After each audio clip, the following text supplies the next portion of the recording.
Shrouded in the mists of oblivion, the small town of Devil's End lay hidden in the pages of history, as if it had chosen to forget itself.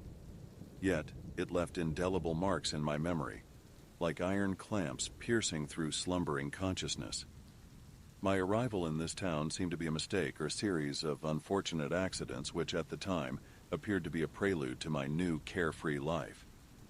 But that night, when I first heard the tale of the devilish machine, changed everything. It was a cold, autumn evening and the wind toyed with the stained glass windows of the local pub, the Old Lantern, where I sought refuge from the piercing wind that scattered gloomy clouds above the town. Under the dim light of the lamps, I noticed an old man sitting alone in a corner, holding a mug with his dry February branch-like hands. He seemed to be waiting for someone brave enough to join his silent vigil. That night, I was that someone. Are you new here? Never heard the story of the devilish machine that lies beneath this town? His voice was hoarse and menacing. Trying to favor the cozy evening's atmosphere, I skeptically took this surreal tale for the ramblings of a man weathered by time, but his eyes betrayed no cloudiness of mind. Instead, they burned with both clarity and terror. The devilish machine was a true masterpiece of engineering thought, he claimed.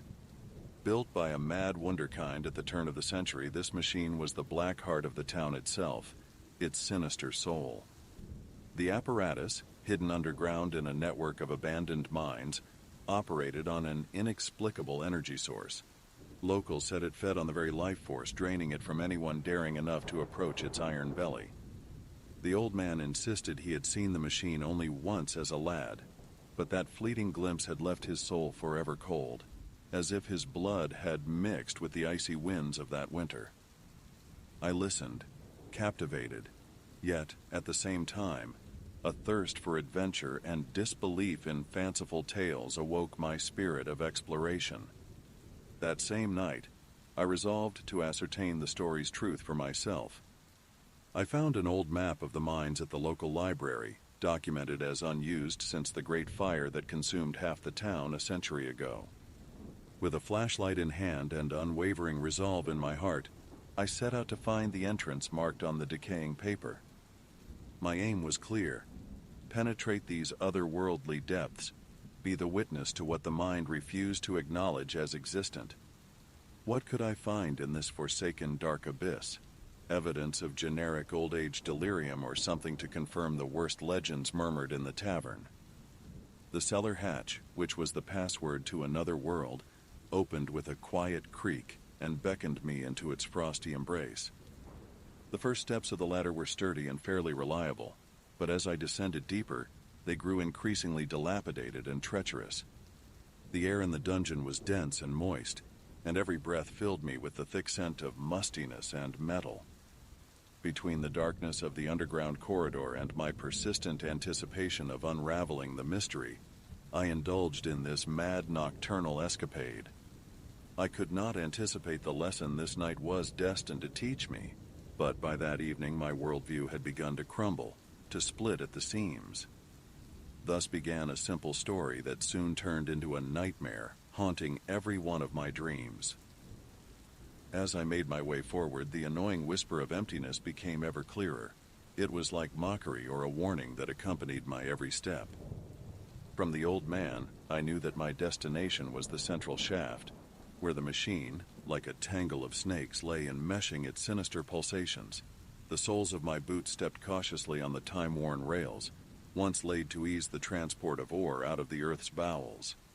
Now, these tracks were leading me to something that could alter my existence forever. Beneath my feet, hidden under a thick layer of dust, lay a book. Its yellowed pages were speckled with diagrams, notes in a language unknown to me, and formulas that seemed alive, as if each equation was ready to jump off the pages and hide in the gallery's darkness at any moment. The signature at the end of each entry, H.P. Lovecraft, only deepened the mystery of the find. Overcome with an unpleasant premonition, I left the book and continued down. The shaft seemed to devour the remaining light from my lantern, and the darkness grew denser. Eventually, the flickering light revealed to me a vast workshop hidden beneath a thick layer of earth. Here the rails converged into a single path, ending before a colossal structure. The machine whispered of in fear and reverence.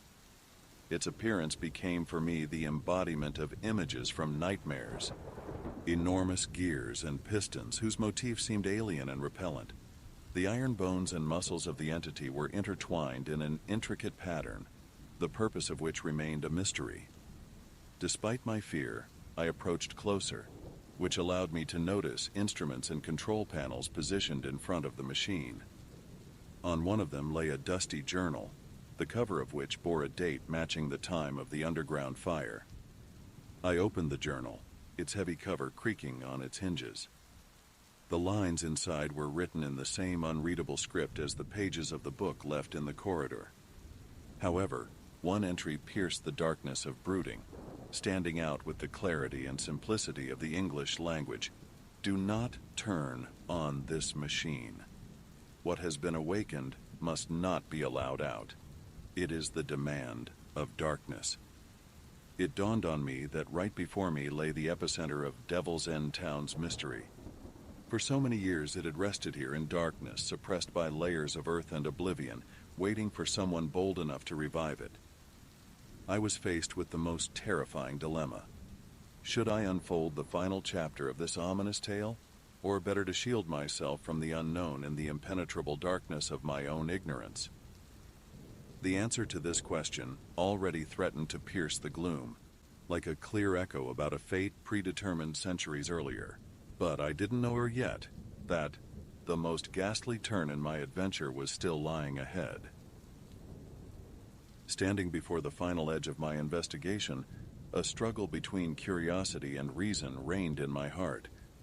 I remembered the old man's words, the warning in the journal, the shiver that ran down my spine at the sight of this mechanical carcass exuding coldness and alienation.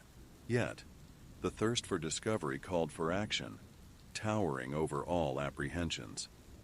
Fueled by irrational audacity, I cautiously touched one of the control panels. The machine came to life.